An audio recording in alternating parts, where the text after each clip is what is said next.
Bonjour Aurore, Bonjour Céline. quel plaisir de te retrouver comme toujours pour un nouveau rendez-vous Wine O'Clock. Mhm.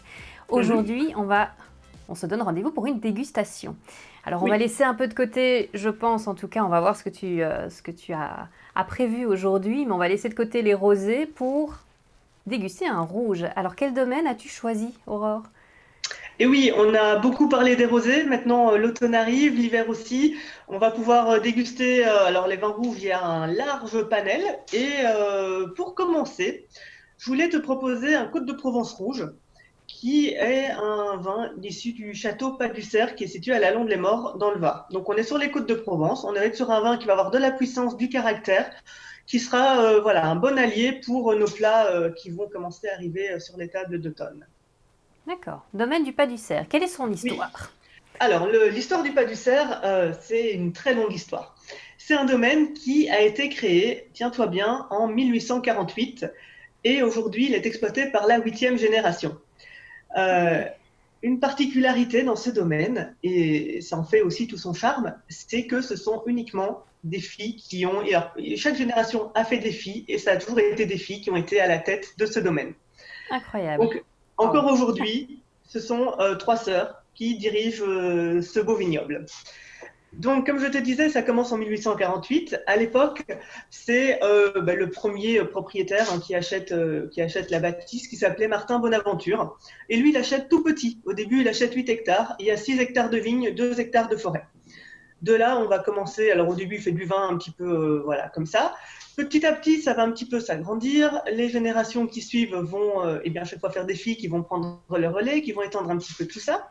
Et il y a une génération qui est importante, qui est, là, on arrive à la quatrième génération en 1921, avec une dame qui s'appelait Béatrice Pellegrin et qui, elle, a joué un rôle assez important à la fois dans ce vignoble, mais aussi parce qu'elle a été un des membres fondateurs de la cave coopérative de la Londe-les-Morts. À l'époque, les caves coopératives étaient très développées, enfin, elles existent encore aujourd'hui, mais à l'époque, c'était vraiment un moteur. Donc, elles faisaient vraiment partie intégrante du développement de cette cave.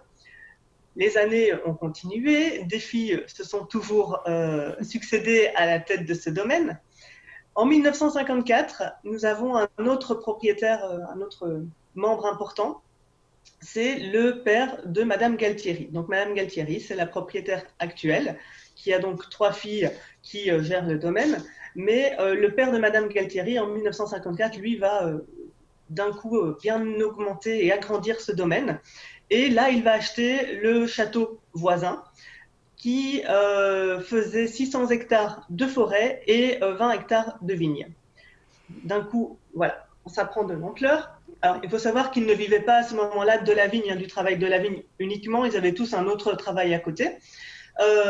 Et petit à petit, ils ont continué à s'agrandir. Monsieur et Madame Galtieri, par la suite, ont racheté encore 50 hectares de vignes. Et aujourd'hui, on en est à 85 hectares pour cette belle production. C'est grand, j'imagine, pour la région, ou est-ce que Oui, on ça, en trouve d'autres aussi c'est déjà aussi un beau vastes? domaine. Hein. C'est Oui, déjà un c'est beau ça, hein. domaine. Ouais, ouais, c'est Oui. déjà un beau domaine avec une belle superficie. Mais justement, ce qui en fait justement tout l'attrait, c'est que c'est resté extrêmement familial. Depuis, c'est vraiment une petite entreprise familiale. Les trois sœurs, bon, les parents sont toujours présents bien évidemment, et ça reste vraiment, on a un côté très très famille. C'est pas du tout devenu, c'est pas étendu. C'est Voilà, ça. c'est une grosse entreprise. Oui. Et au niveau nature, à quoi ça ressemble? Parce qu'on est là, à la Londe les Morts, il y a les massifs. Où est-ce qu'ils sont situés? En pleine nature, en plein milieu du massif. Waouh, C'est le ok. cas de le dire. On est donc dans le massif des Morts, on a le domaine et toutes les vignes se trouvent tout autour du domaine. Alors c'est aussi un domaine qui est très particulier parce qu'il est entouré, je t'ai parlé des forêts qui ont été achetées, il est dans un environnement très particulier de chêne-liège, avec des forêts de chêne-liège. La levée du Ok. chêne-liège a d'ailleurs été remise en exploitation depuis 2013 dans la région pour en refaire des bouchons de liège. Hein. Ça s'était perdu à l'époque, ça se faisait énormément dans le coin. Le Portugal a pris le relais par la suite et aujourd'hui on recommence à faire des bouchons en liège dans le Var. Les bouchons du Pas du Cerf d'ailleurs sont faits en liège Chez eux. Oui, du Var, de la c'est Londe. ça. Donc là, on est vraiment dans un environnement qui est extrêmement protégé. Toutes ces forêts, tous ces chênes lièges, on a aussi dans ce domaine une retenue d'eau qui est devenue un grand lac, qui est une retenue collinaire. Aujourd'hui, c'est un lac où 2 hérons ont élu domicile d'ailleurs. Voilà, l'endroit, il est juste magnifique en fait. D'accord. Ils ont des engagements spécifiques au niveau environnemental. On l'a déjà vu auparavant, il y a quand même beaucoup de labels qui existent. Est-ce qu'ils pratiquent un Alors label ou oui, un autre? alors ils ont le label HVE, haute valeur environnementale, Ok. parce que là on réunit toutes les conditions bien évidemment, hein, être protégé, le côté environnement nature, le lac qui fournit l'eau. Après il y a des petits massifs un petit peu partout. Là, comment dire, le travail, le recyclage des eaux usées peut se faire aussi. Là sur le label HVE, on remplit toutes les conditions. Et depuis maintenant 3 ans, parce qu'ils vont obtenir ce label très prochainement, ils sont en conversion pour l'agriculture biologique. Donc comme tout label, on a toujours une période de conversion de 3 ans, et là ça va bientôt toucher à son terme pour que tout le domaine passe en bio prochainement. Ok. Une belle histoire, Oui, une belle vision aussi, un bel héritage, alors oui, franchement, et je pense une très très belle nature aussi un très beau à domaine. visiter. Et ils Ouais. produisent du rouge uniquement? Oui, Alors j'imagine. non, on fait les trois Ah voilà. couleurs, hein, du rouge, Oui. du rosé et du blanc. Alors en Côte-de-Provence, on pense souvent que grosse majorité de rosé. Bon, effectivement, c'est vrai, on fait beaucoup de rosé, mais pas que. Oui. On fait aussi beaucoup de blanc et surtout de plus en plus de rouge.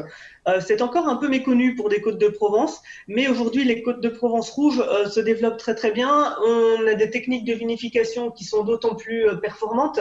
On maîtrise, c'est totalement maîtrisé, et on peut même faire des rouges de garde avec un beau potentiel de garde, donc qui est d'autant plus intéressant. Est-ce que c'est le cas pour celui que tu as choisi justement? Ce que je vais te proposer, ouais, justement. Ah, voilà. Bienvenue sur la chaîne Wine O'Clock. Avec Aurore, on vous donne rendez-vous chaque semaine pour parler vin. Aurore vous dira tout, absolument tout ce que vous avez toujours voulu savoir sur le vin. Abonnez-vous pour ne manquer aucun rendez-vous Wine O'Clock et surtout, n'hésitez pas à commenter et à nous soumettre vos questions sur le vin. À très bientôt et belle découverte!